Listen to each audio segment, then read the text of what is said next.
दोस्तों, आपका स्वागत है हमारे YouTube चैनल पर। आइए महापुरुषों के प्रवचन सुनते हैं। ईशावास्य उपनिषद चल रहा है, उस पर व्याख्यान चल रहा है।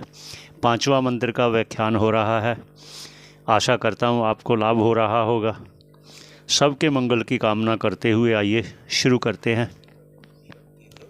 अनात्मा मात्र के अभ्यंतर आत्मा है, ये बताया नहीं वाक्य ने। और यही अर्थ यानी आत्मा में अनात्मा मात्र का अभ्यंतरत्व रूप अर्थ बृहदारण्यक उपनिषद का वाक्य रूप जो प्रमाणांतर है, श्रुत्यंतर है, वो भी बता रहा है। वो वाक्यांतर कौन सा है? तो यह आत्मा सर्वांतर।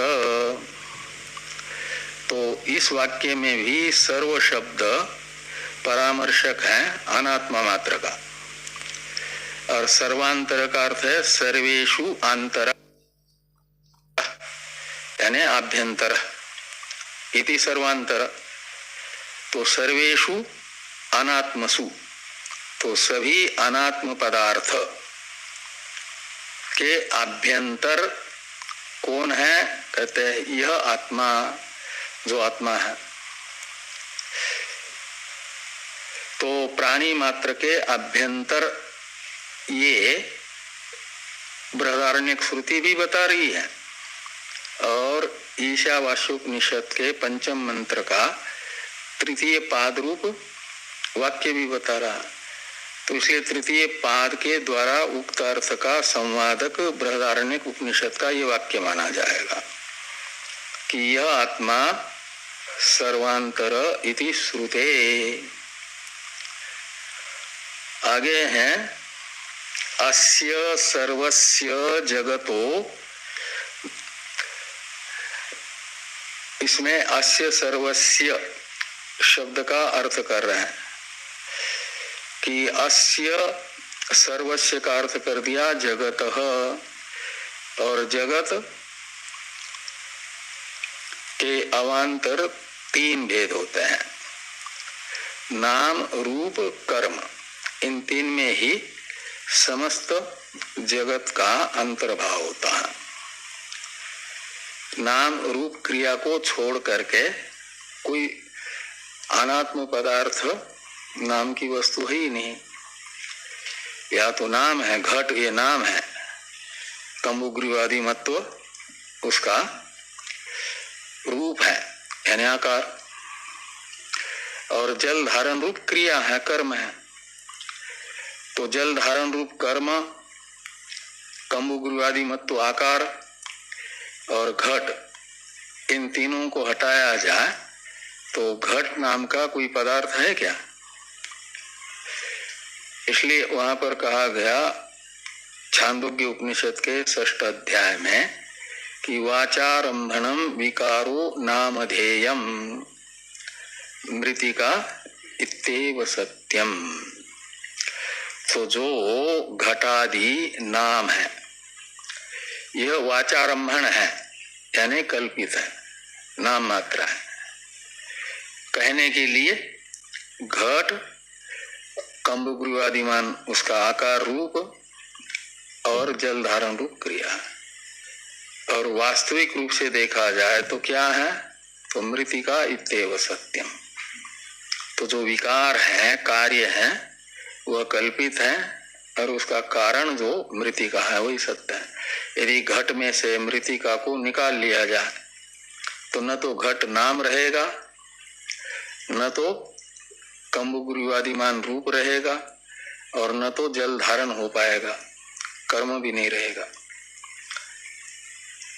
इसलिए वहां पर कहा गया त्रिवृत्कृत जो अग्नि है, अपागात अग्नेः अग्नित्वम त्रीणि रूपाणि इत्येव सत्यम। ये जो त्रिवृत अग्नि है का मतलब स्थूल अग्नि है, उसमें जो लाल रूप दिखता है वह किसका है? लाल रूप है स्वयं अग्नि का। अपंचकृत यानी त्रिवृत जो अग्नि है, सूक्ष्म अग्नि है, स्थूल अग्नि में जो लाल रूप दिख रहा है वह सूक्ष्म अग्नि का रूप है। और सूक्ष्म अग्नि यदि स्थूल अग्नि में से अपना लाल रूप निकाल ले, और जो कृष्ण यानी काला रूप है वह पृथ्वी का है, सूक्ष्म पृथ्वी का, और वो सूक्ष्म पृथ्वी अपने काले रूप को हटा ले स्थूल अग्नि से,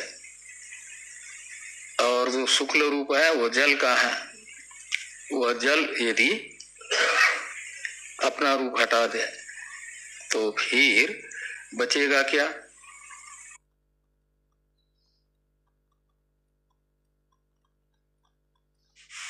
कोई नहीं।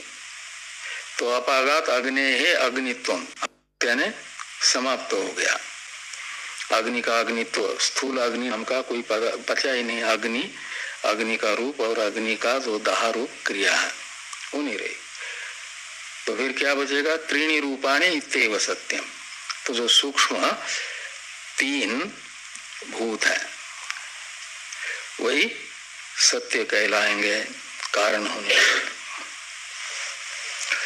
तो इस प्रकार ये जो है यहाँ कहते हैं कि अस्य सर्वस्य जगतो नाम रूप क्रियात्मकस्य तदु, और ऊ का अर्थ करते हैं अपि। तदपि सर्वस्यास्य बाह्यतः। तो अस्य सर्वस्य का अर्थ वही करना, अनात्मा मात्र प्रकृति तथा प्राकृत जगत, नाम रूप क्रियात्मक जगत।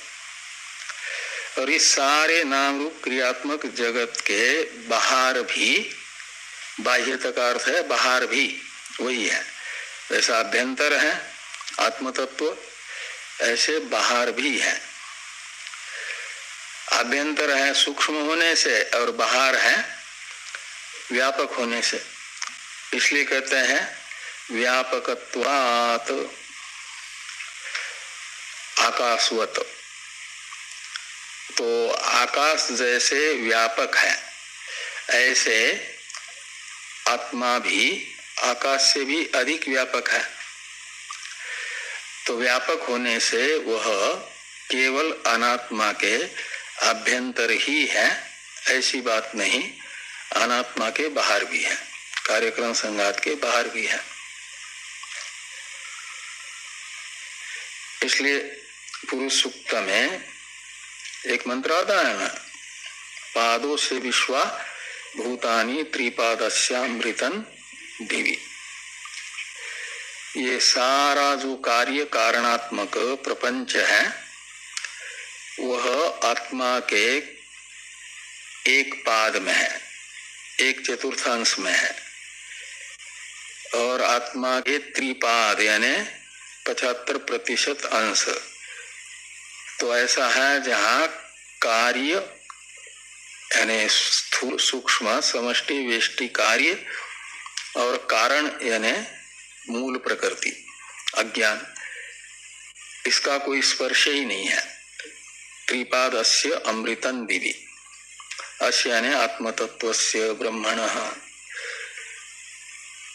तो त्रिपाद का मतलब 75% अंश निर्विशेष है, निरुपाधिक है, वहां अनात्मा का कोई स्पर्श ही नहीं है। का मतलब वो व्यापक है। तो संसार से बाहर भी है, संसार तो केवल आत्मा के एक चतुर्थांश में ही है। तो तदपि यानी वह आत्मा अस्य सर्वस्य बाह्यतो, तो बाहर भी है। आपी का अन्वय बाह्यत के साथ करना, बाह्यतोपि का मतलब बाहर भी है। तत् यानी वो प्रकृत आत्म तत्व अनात्मा के बाहर भी है।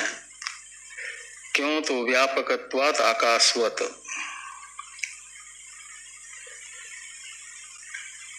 तो आकाशवत निरतिशय सूक्ष्मत्वात् अंतः यानी व्यापक होने से आकाश के तरह वो बाहर भी है, और सूक्ष्म होने से अंतः यानी अभ्यंतर भी है, ऐसा लगाना। ये जो दो हेतु बताया ना, एक व्यापकत्वात् पंचम्यंत, वो बाह्यत्व में हेतु है, और सूक्ष्मत्वात् ये जो पंचम्यंत हेतु है वो अभ्यंतरत्व में हेतु है।